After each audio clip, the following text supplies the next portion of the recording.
Hey, here we are. Okay, sorry about that. We are just going to get my Instagram up here and ready, going.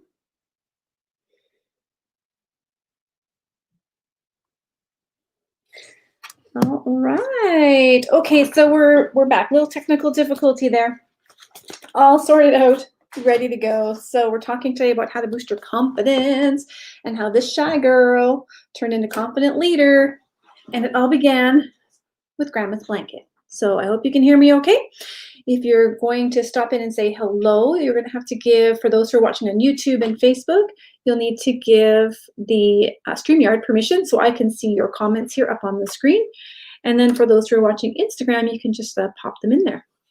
Excellent. Just want to make sure I can see everything. Comments is one more up. Okay, so if you have any questions, you can go ahead and put them in there. Obviously, let me know where you're watching from. This is fantastic to have you with me today. We're talking confidence. So first of all, what is confidence? Many of you may have your own ideas already, and are starting to already think it's a feeling, it's a belief, and those are all correct. It is a feeling. You know, when you see someone standing, as soon as I say confidence, I'm like, shoulders back, head up. There's a posture, there's these nonverbal things that go with it. And there is a belief in ability or in a process and a framework. There is a self-assurance that you can accomplish a particular task. There's a faith and that you can trust that something will be done. And so confidence is a lot of different things and it shows up in a lot of different ways. And how does one go from being shy to being confident? Well, it takes a little bit of practice and a little bit of focused attention to it. But I want to share with you one of my most pivotal moments as a child. Oh, actually, not really a child, as a teenager. I mean, I had lots of experiences inside the family. You know, it's easy to talk up inside your family, but what happens when you have a relationship outside the family that's really important? How do you actually step into that? So, and this is where Grandma's blanket comes in. It was a knitted blanket, very much like this one, homemade with love. and I used it to help me build my confidence. Thanks, Najiba from Fremont, California, for saying hello. I now know YouTube is working live. Awesome. If you have any questions about confidence and how you can achieve that, you put them in those comments and we'll talk to them a little bit later. So when I was about 16, I had finally been asked out by this fellow named Tom. He was my high school crush. He was also our neighbor. We lived out in the country, so there wasn't a lot of people to hang out with and visit. And so one day he picked me, and I was so excited. And as relationships go, in this one in particular, we had a few troubles at the end, and he was ready to go places that I wasn't ready to go. And so as a result, we ended up breaking up. And I was devastated because this was my life partner. I was already like, you know, envisioning the white fence, the two kids, the house, the yard, you know, he was going to be my forever. So um, I definitely didn't want it to be over. And this shy person didn't know how to have the conversation, didn't know how to really ask questions to figure out what did I do wrong? What can I do better? And really, how can I get you back? And so I decided I was just going to have to do it. I was so nervous. I had like the biggest pit in my stomach. I was probably like sweating for days just thinking about it. And that was back in the day, long before cell phones existed. So I couldn't creep him on his Facebook. I couldn't follow him on Snapchat. I couldn't just text him and say, hey, I miss you. I physically had to phone him or go to his house to ask him to have this conversation. Now, for a shy person, that's a lot. And when I had to make the phone call, we're not talking like, you know, on your phone, dial it up, send it out. It was like the one on the wall where you go, and there's lots of times as I'm dialing the numbers, I had a lot of time to think about, oh my God, what are you doing? Why are you doing this? And so a lot of moments where I could have just as easily said, not doing this, forget it, not worth it. But I was so committed to wanting to figure out how I could be better so I could win him back. right? If you've ever been in a situation like that, pop it in the comments. Make sure you're giving Facebook the permission to send it into StreamYard so I can see it live. Hey, Mrs. Bubbles, nice to have you back from Virginia. I'm just going to call you Mrs. B if that's okay. I like that, Mrs. B, but you have to let me know. And so if you've ever felt that pit in your stomach because you know you're about to do something that you wouldn't normally do, that you didn't think you had the courage to do or the confidence to do, but somehow you were just so committed to the outcome that you're going to do it, let me know, because I don't want to be the only one. In fact, I know I'm not the only one. So I ended up calling him. He agreed to come over. And we had the conversation. And at the end of the day, I didn't achieve my objective. I didn't win him back. I'm going to tell you maybe why in a minute. But while he was, actually, let's just go there. I forgot to tell you that part. So you see this blanket? When he came into the house, I was extremely nervous. I thought I had it all figured out. I kind of went through my stuff. And then I thought, as soon as he came in the door, I was like, whew, now it's game time. Now I gotta go. Like, the stage is mine. He's here because I've invited him here. And I've kind of like got all this prep work ready, and I thought about some things and what I want. And now he's physically here in front of me. And I don't know what to do. So we sit on the couch. Actually, he sit on the chair and I sit on the couch, and kind of like that 45-degree, like we're halfway committed to talking and halfway feeling really awkward and want to like put more space between us. And I realized, okay, girl, you brought him here. You need to do something. And so I was flushed with red. I was hot. I was just like, oh my God, this is so nerve-wracking. I didn't know what to do. And so the only thing that was beside me was Grandma's blanket. And I grabbed it. And I just draped it over myself, much like this. I can still see you, by the way. And this is how I had a conversation with him. I sat on the couch. I asked my questions. I felt protected. I could still see through a little bit, but I felt like he couldn't see me. And I needed that barrier to be able to take that important step of having the conversation. And so that was an intense moment, and Grandma's blanket definitely helped me. And bless his soul, he stayed in that conversation and he stayed connected and he answered my questions, and then he went home and he probably thought, holy crap, I dodged a bullet there. Wowzers. Okay, but when I look back at that, there were some very definite things I did, and I wanted to share these steps with you today because I think it's important to have a process when you're building confidence, when you're stepping into difficult conversations. And it's part of what I've been working on over many years, as I have created these programs that I help others do this with. But in reverse engineering the problems, in dissecting the system and kind of putting in together a framework that has consistently been there, I'm going to break it down for you right here. Now, there's several steps, but number four is probably the most important, and we're going to get to that one soon. So don't go way too far, because it won't take me long to get to number 4, but get a pen and paper. This is going to be important. I'm just going to check the comments here while you're getting your pen and paper. Okay, Mrs. B, strong. I love it. Good golly, Miss M, you are struggling as a nurse. Oh, girl, this is all about communication today, but do not go away, because communication is important, and confidence may be just what you need to work on today. Adham from Jordan. Hey, I had an Adham in my class when I was a teacher. I love that name. Studying nursing at, what's it say? Just University. Nice. Thanks for joining today, guys. Okay, so what were those steps that I took? So after that whole moment was done. Now, this didn't come to me in the moment. I was a 16-year-old girl. I wasn't thinking about what did I just do, because I knew I just needed to do it. But as the years went by and I had more experiences, I was able to start to put together the process that was actually helping me move out of shy and awkward, which, hello, the blanket, totally awkward. Could you imagine if I went into a workplace with a knitted blanket so that I could talk to my boss about their bad behavior, which, by the way, we're talking about tomorrow in the Facebook group, Relationship Revolution, how to talk to your boss about their bad behavior. So if you're not a member already, head on over there and sign up. Join the private Facebook group. So just imagine the blanket, totally awkward, right? So the first thing that I recognized that I had to do was set an intention. Now, some people will call this manifesting, making a vision, others will call it a goal. But the first step you need to do is set your intention, because without intention, there is no motion. Okay, I want you to really write that down. Without intention, there is no motion, there is no movement forward. I mean, I can daydream all I want, but if I don't take action, if I don't actually commit to a plan, nothing will happen. And that begins with setting intention.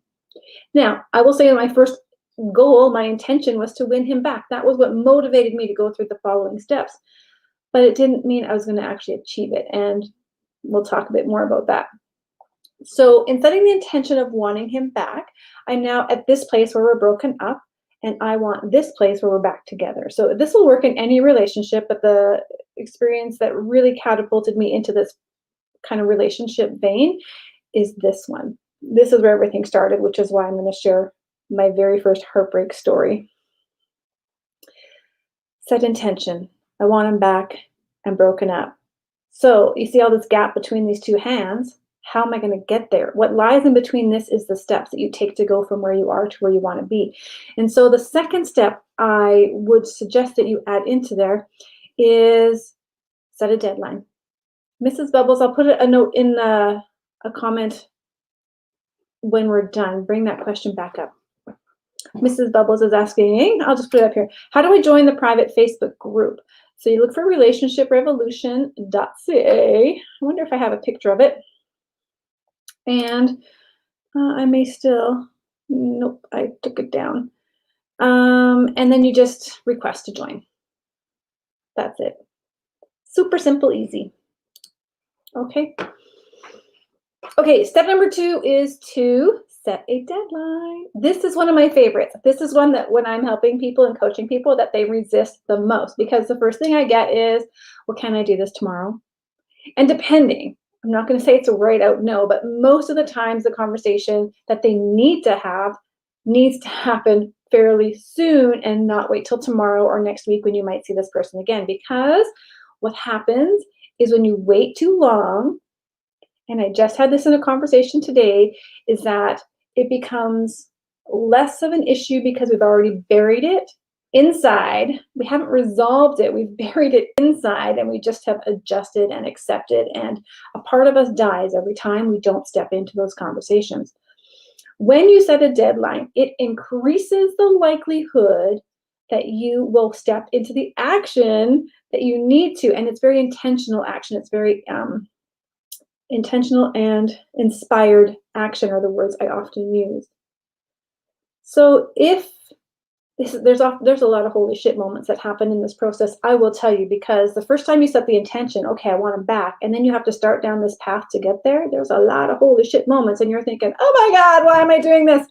Oh my God, can I do this? How do I do this? So this is your first holy shit moment, is when you set a deadline. Is some people go, okay, this is real, and they start to hyperventilate. Just breathe. It's not going to harm you in the end of the day. I didn't die. Nothing bad happened to me when I had that conversation with Tom. And in fact, at the end of it, I felt pretty good that I was able to have the conversation. So 2 things are going to happen. One, you're going to procrastinate, and you may actually get into purposeful preparation. So when you set a deadline, you then have to take the next steps to get towards that deadline. And so for me with Tom, it was calling him and asking him to come over at a specific day. So we had set that up. We had set that time up, and there is both fear and momentum that comes in that process. When you create a deadline, there is the fear that, okay, now I have to do the work. There's also the momentum that, okay, now I have to do the work. And depending on how long you sit in fear will depend on how fast you get to your deadline. So the thing we want to avoid is, and I go back and forth. I can go procrastination, prepare all day long. At the end of the day, though, I'm focused on preparation, very purposeful preparation. And so if you're stuck in procrastination, you may experience feelings of fear. You may start to say things like, I don't have a process, I don't have a plan, I don't know the pathway. I'll just push that deadline off a little bit more. And what happens is, as we push the deadline away further and further and further, we have no motivation to actually become purposeful in our plan, because we will just continue to minimize its importance. And so the goal is to stay in preparation. And preparation not only gives you momentum, but it's going to help to reinforce and recommit to your goal that you set at the very beginning, that intention, that vision, that manifestation that you want. And in this case, it's improving a relationship. And then it will help you to figure out the next steps, because you'll have to sit and you go, okay, what do I need to do next? What is my next smallest thing that I need to do? Well, for me, it was calling Tom, setting up a time. That was the deadline. And then after that, I had to think about, okay, where are we going to meet? Obviously, he was coming to my house, but are we going to meet in the bedroom, in the living room, in the lobby, outside? So I had to kind of think about, where's the best place to meet? Will I ask the family to get out of the house for this conversation so it can be private? Will I offer him food and drink? Like, all those then details start to come into play as to how am I going to set the scene to actually go into the next step, which is the conversation. So setting the stage becomes really important in this planning, and it helps you to get those little micro pieces in order so that you can actually move forward. So we have setting an intention, giving yourself a deadline, and then going into purposeful preparation. Those are your first 3 steps. Now here comes your next big holy shit moment, because as you're working through these things, you're starting to build confidence, you're starting to build skill, you're starting to build your emotional intelligence as you're putting these pieces together. And then our inner critic pops in. You know, the person that sits in your head and tells you, what the H are you doing? You can't do this. Why are you doing this? He's not going to take you back. You're never going to save this relationship. And they're the ones that don't believe in you. So step number 4 is you need to believe in yourself. And that voice that's inside your head is there to protect you, but they can't actually discern between good experiences and bad experiences. And so what happens is they're just going to say no to everything. And you really need to believe that you're capable of this. And how you build that belief is by looking at your past experiences. We've all had relationships where we have felt comfortable sharing and talking about our struggles and our disappointments. But now I need to transfer it into this relationship that matters a whole lot more to me. That's very personal. I really want this relationship to work, and I need to believe that I'm capable of doing this. This comes back to that definition of what is confidence. It's a trust, it's a belief, it's a feeling that you have a process and a framework to achieve a result. And that's what this kind of showed me, is that I didn't maybe have all the answers back then, but I had a good chunk of the process figured out just by happening into it, by having a commitment to this goal.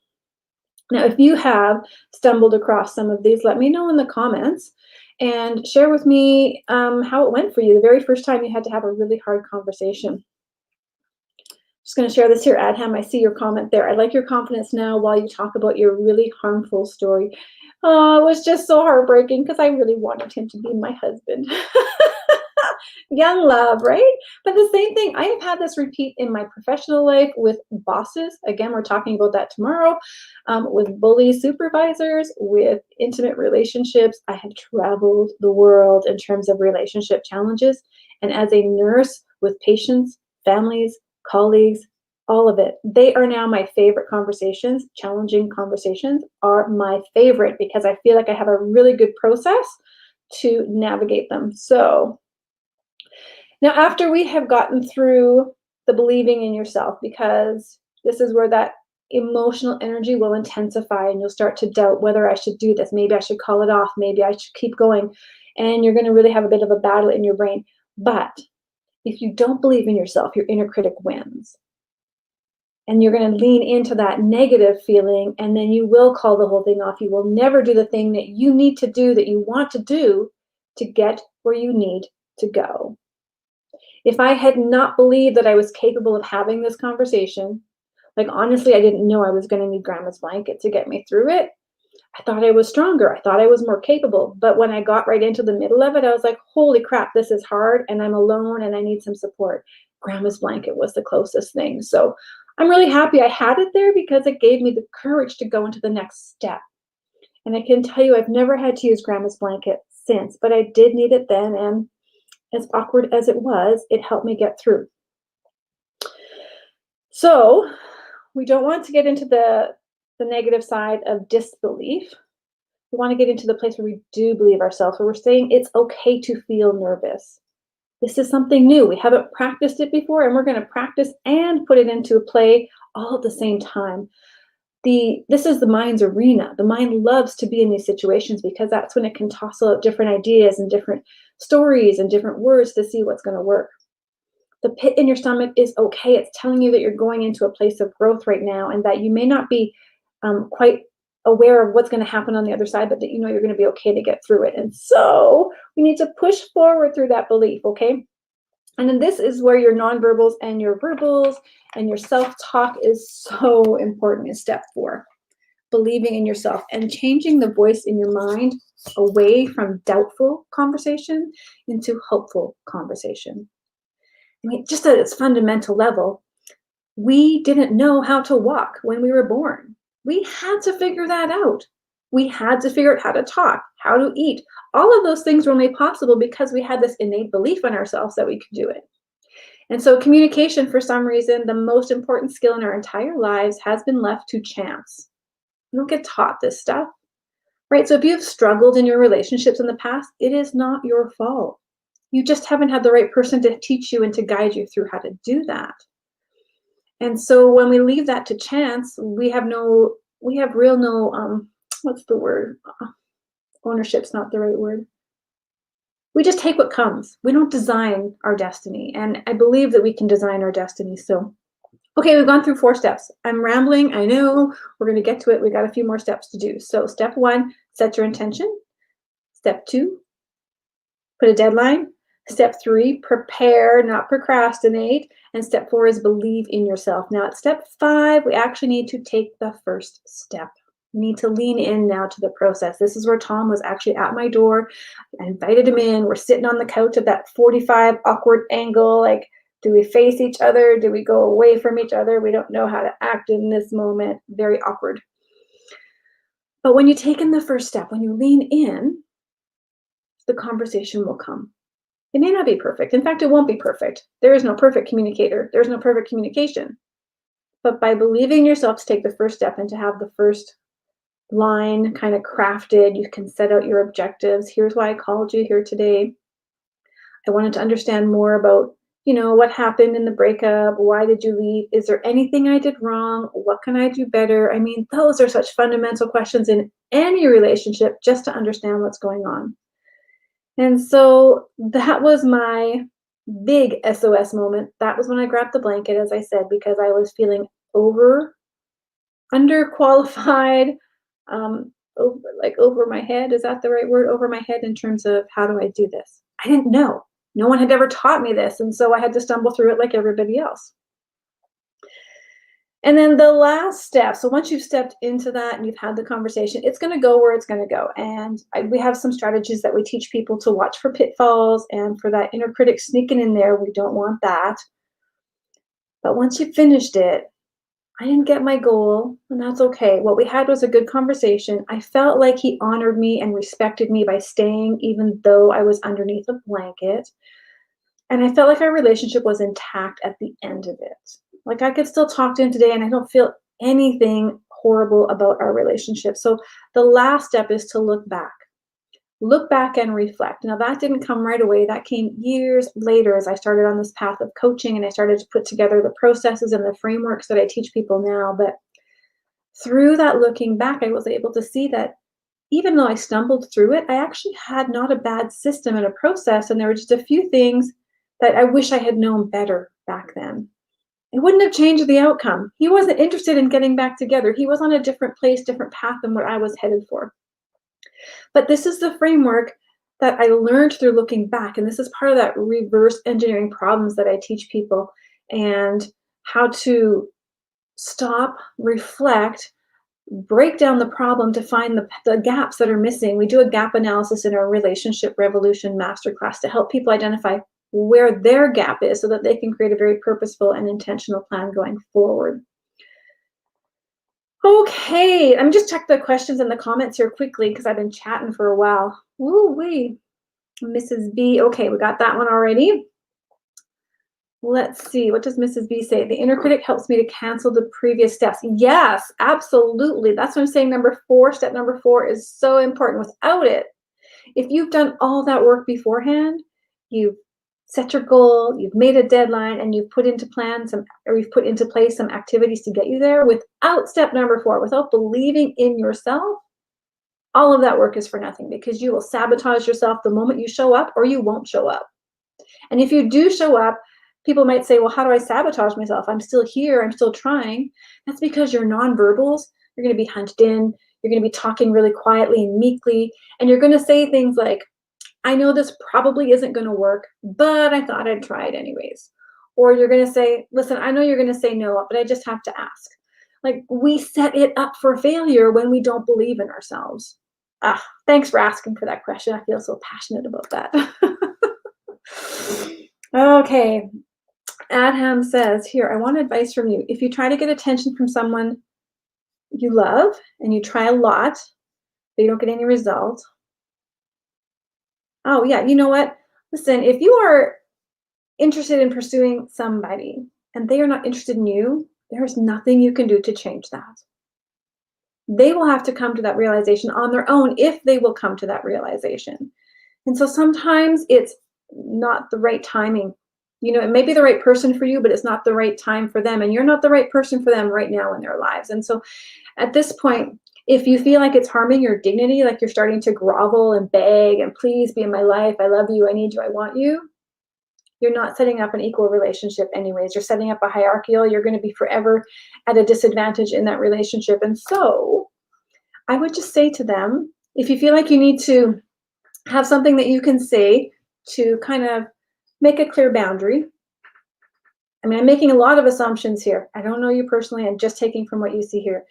Is if this person is not reciprocating, you can just say, you know, I appreciate that maybe I'm not the right person for you. I'm going to stop making these advances or pursuing you, but I would still like to be friends. And just leave the door open, but you actually need to follow through with what you say. You need to create a stress-free zone for this person to then think for themselves, oh, maybe I really do like this person. Like, he stopped coming at me now. I don't feel so much pressure. And I kind of think maybe we could make this work. Or they're going to think, okay, thank you. And they're going to be able to move on in their lives in the way that they need to do. I don't know if that's helpful, but because that's a definite off-the-cuff response for a very short piece of information. All right, so Mrs. Bubbles, you were asking, I'm going to try and put in the, I wonder if I can share this. I can share my screen, I believe. Let me pull it up. Give me un momento, s'il vous plaît, as I figure out how to share this with you all. Oops. Oh, well, I'm live in there right now, so let's just see. Where'd it go? Oh, there it is. Okay. I'm going to show you where to go.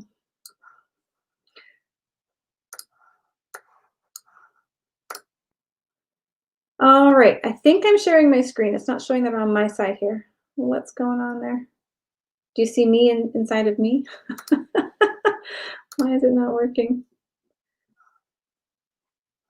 I don't know if it's actually working, folks. I'm trying to share my screen, but I don't see it on my end. So you're going to see beautiful pink colors, much like this Relationship Revolution. Actually, I think it's called The Relationship Revolution. The way you can find it, Ms. Bubbles, is if you just go to relationshiprevolution.ca, there will be social media links on that page to the Facebook group, and then you can find it that way as well. Okay. All right, so what you can do to continue to work with me in an informal way is there is the private Facebook group. There's the page, where you see me right now potentially. There's the private Facebook group, where on Thursdays we go into deeper content. We just kind of broaden out some of our lessons, and there's lots of free downloads in there about workplace bullying and assessments and things like that. Obviously, you can always join the webinars here. Sorry, the lives here, but there's also a webinar. It's called How to Improve Your Relationship Without the Other Person Changing, without even needing to go to expensive counseling and painful counseling. So that's also on relationshiprevolution.ca. It's actually tomorrow at 6 p.m. Mountain Standard Time this week. So if you want to join up for the webinar, you can continue to learn with me there. And then, of course, I have the masterclass that's starting on January 12th.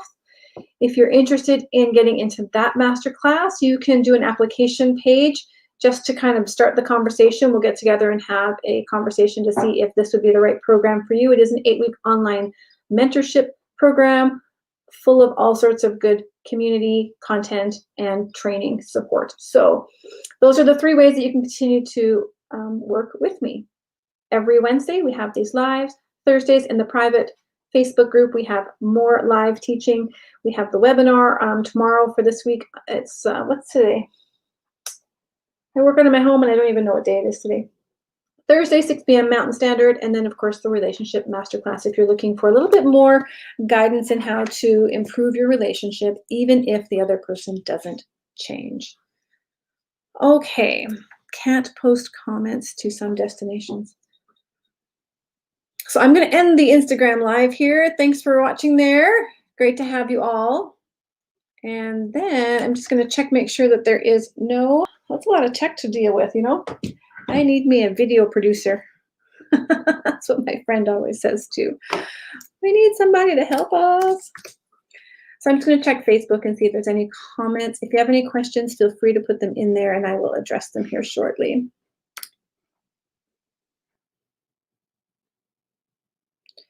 Nothing there. That's good. Okay. Well, thanks for joining. That's all the comments I see there. No more questions. So I'm going to let you go, get back on with your day. I hope the sun is shining where you are, Mrs. B. It definitely was last week. Great to have you again this week.